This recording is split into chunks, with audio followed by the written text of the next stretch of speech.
So then I get the question, is this just a U.S. thing? You know, we've got lots of orange people in the U.S., they're very loud, and, you know, is this just something that's just happening in the U.S.? It's not. It's happening elsewhere in the world, too, and Bessie from China could tell you that the same exact thing is happening pretty much everywhere. And the great thing is, the technology is improving. That's the other hurdle, too, is would it recognize your voice? So it doesn't matter whether you're Welsh or West Flemish, the technology is improving at a rate that's pretty substantial. If you look at the latest version of WaveNet from Google, it's 50% better than the last benchmark that they had created. So it's really, really improving. We're seeing some really interesting applications of voice interaction in apps, and this is an example where Google, they're experimenting in San Francisco with restaurants like McDonald's and Papa John's that you don't even have to take your phone out and touch anything to pay. You simply will tell your phone to go ahead and authorize a payment through voice. Same thing with Siri. So for those of you interested in putting Siri into your app, you can now use SiriKit to go ahead and do that. So you can order an Uber through Siri. And we're seeing other brands like Domino's, and honest to God, I always tell people, like, if you want to see where the innovation's coming from, 3 categories all the time that you need to research: pizza, porn, and poker. Honest to God, every great innovation in the last 20 years, and unfortunately for some of you, I'm only going to talk about one of those categories today. Sorry, guys. This is a great app. You can open it up. It has a voice called Dom. You can simply order your pizza through the voice itself. It has a wonderful little feature, because I don't know about you guys, but when I order pizza at the house, we order the same pizza every week. It never changes. So they have a little clock, and it just says, if you don't do anything in the next minute, we're going to order that pizza that we know that you're probably going to order anyway, which I think is a superb example. There are, of course, some things that you do need to think about. This is Barbie. In the old days, you would pull a string behind Barbie, and Barbie would say one of perhaps 10 different things to you. The new version of Barbie, you could actually talk to the product, and it would send what you had said to Barbie up into the cloud, process that, and Barbie would come back with a response. And Mattel actually had to stop this product line because Barbie was listening in to family arguments and coming back with advice on what they could do to reconcile the family, and it was starting to freak people out a little bit. My sense is voice will be great when dogs can actually understand a machine voice. At the moment, they can't. So unfortunately, they don't recognize Alexa. And as you know, a lot of people are using Alexa now to wake their children up, remind their children when to brush their teeth. We're not quite there yet. The one thing that may happen, though, is that dogs may be able to talk to Alexa. There's something called No More Wolf. It's from a Scandinavian company. And what they do is they translate your dog's sounds into language. So there could be a day when you start seeing more Purina snacks showing up in your weekly Amazon basket. It's because your dog is ordering more food on your behalf. The second area is what we call autonomous living, and this is artificial intelligence and its ability to do things on your behalf. And it's quite fascinating from a marketing perspective, because most of our job historically has been explicit communication to you, trying to convince you to do something. And obviously with search, that's changed slightly. We think there will be a lot more implicit communication to artificial intelligence that we will be doing for our clients to try to convince Alexa to convince you to do something, or Cortana or Google now. And you can see the number of AI projects from Google's dramatically increased. And that ranges from just better programmatic media to, of course, beating the Go champion in the Chinese game of Go, to Ray Kurzweil, the singularity, where we become one with the machine in 2045, which is a little bit disturbing. I was with Google last week, and they said, don't worry about it, it's fine. Nothing bad is going to happen through artificial intelligence. And then I read this article. I don't know if you guys saw this, but they run constant tests with their neural networks and artificial intelligence, and they discovered that these neural networks were actually talking to each other through encrypted words, and they have no idea what they were actually saying to each other. So there are some spooky things that are happening out there. On the lighter side, some interesting applications of machine learning and deep learning. In particular, image recognition. This is an app that Google has where you can take a picture of what you're eating down the food court, for example, and it will come back, visually identify the foods that are on the plate and tell you how many calories you're about to eat. This is Visa, who are using similar technology that if you like the outfit that someone in the front seat's wearing, I could take a picture, maybe not that outfit, but I could take a picture of the outfit, and it would automatically identify where I can buy it and make that purchase on my behalf. IBM, of course, is in this game as well with Watson, who they claim is better than a real lawyer and a nurse in terms of providing legal guidance or medical guidance. And we're now using Watson within our advertising units for Unilever within the US. So you've got artificial intelligence actually baked into the advertising unit itself. This is an example of that type of legal advice. This is a great application. I don't think it's available here. It's in London and New York. Essentially, it helps if you get a parking ticket. It gives you legal advice on what you can do to avoid paying for it. I'm not making this up. 120,000 parking tickets have now been voided, and it saved $4 million. So this is the sort of practical application of artificial intelligence that's out there. And of course, Amazon Echo. Does anybody have Echo here? You guys, it's great, isn't it? I mean, it's a real game changer when you get Echo or Google Home or something of that sort into your house.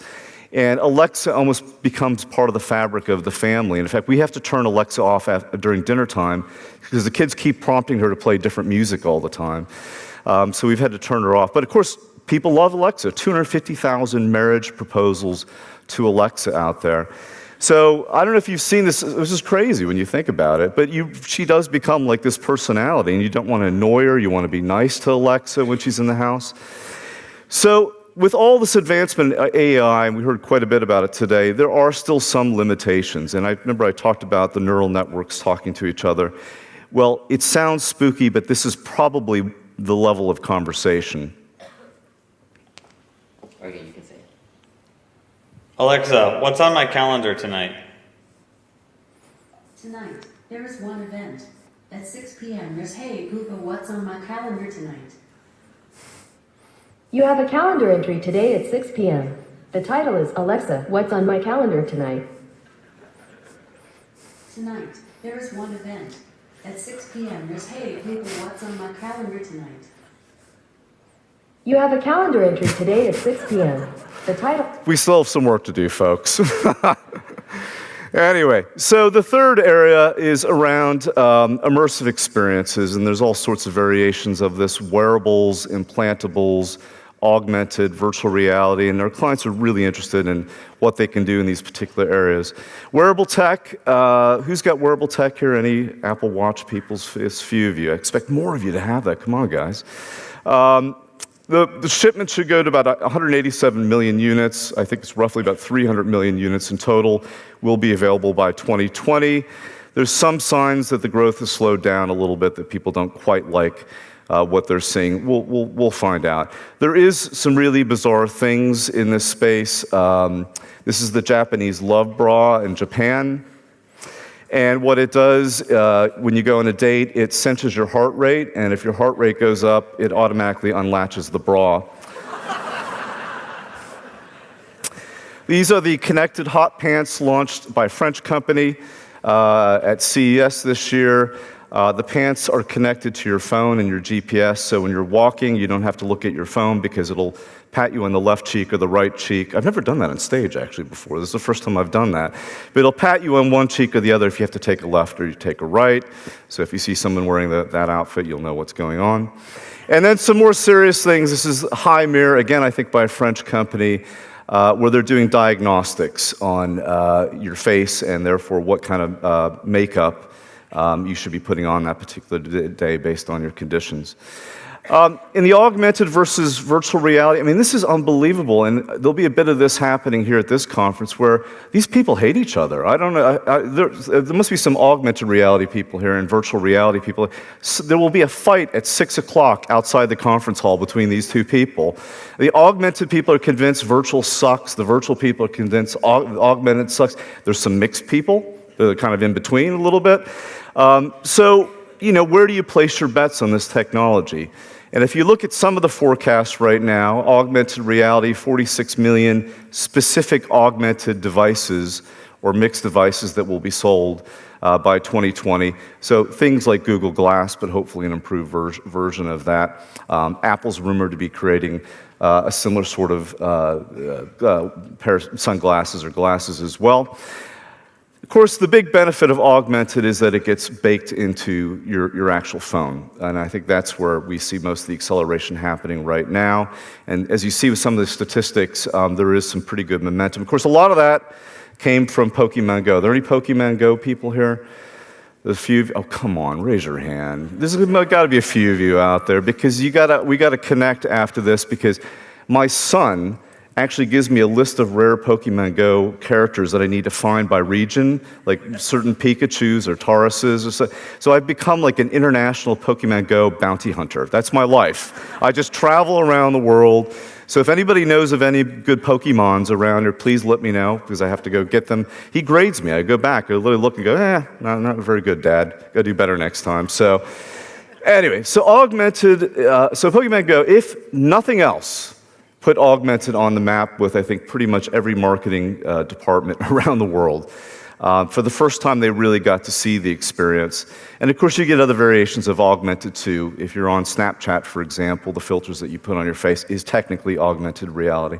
So while this may not be the really advanced stuff, this kind of stuff, which is coming, by the way, which is one of our clients, Jaguar Land Rover, putting augmented into the windshield, it's eventually going to get there. And the one that I would keep an eye out for is a company called Magic Leap, and they've got some great videos online. It's a very secretive company down in Florida.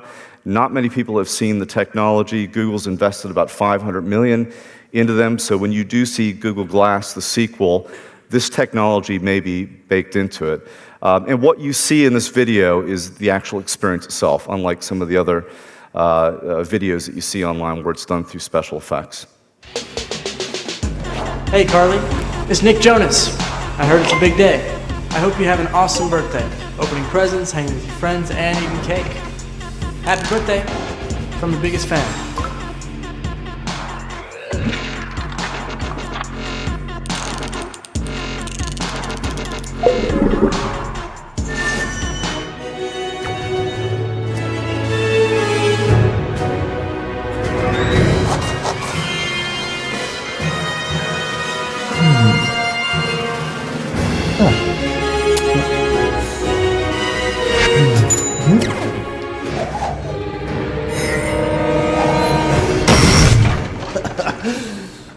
Of course, it's an American company, so we got to shoot shit, don't we? Got to get some guns in there somehow. Honest to God. But anyway, it would make a day at the office a lot more fun.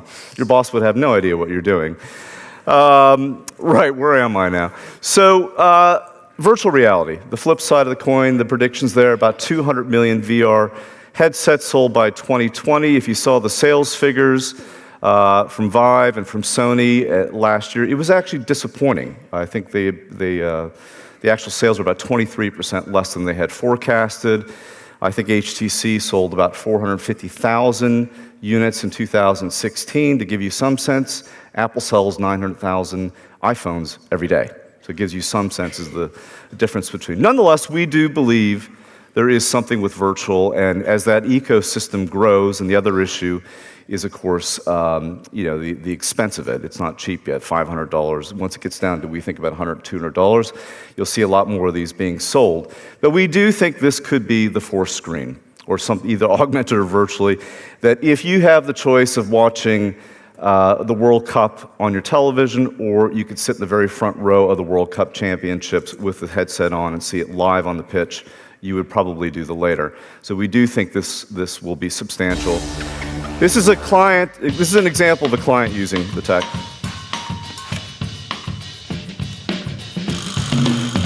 Motion sickness? I just get nauseous. I get dizzy and queasy. And I can't do plays. I can't even ride in a car for so long. I would be willing to try literally anything. Oh my God. What? Something's going on back there. I'm sorry.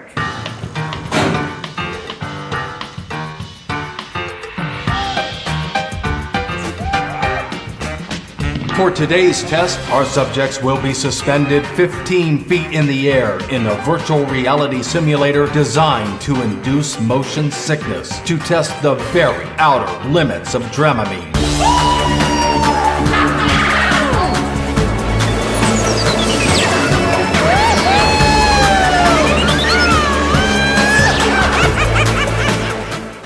So we do think there's some really interesting opportunities for those sorts of experiences to capture them and then share them with a much wider audience through social networks and so on and so forth. Another interesting example, and Bessie earlier talked about Alibaba. We had someone from Alibaba on as well, which is just amazing. I tell you, if just Singles Day itself is a phenomenon. It's unbelievable, and so much innovation that happens around that. And one of the things that Chinese love to do is they love to go shopping in other countries. So they love to go to London or Australia. And what Alibaba did is they created a virtual shopping experience. So just in your seat, you could actually go, in this case, to Tokyo, go buy things through Alibaba and have that sort of experience out there. So we do think there's some interesting things. But the one thing I would say, before with virtual reality is you have to look at the data. I do think there's some obstacles. I think the price point, I think last time I checked, there was only about 1 million desktop computers that can handle the processing power required for virtual reality. Obviously, things like the Sony PlayStation will help it scale a lot further, but it's also really dangerous. I mean, I don't know you go downstairs and see some of those virtual reality demos downstairs, and just watch for like 30 minutes, because it's dangerous, I'm telling you. There's a lot of stuff happening out there, and it looks like this.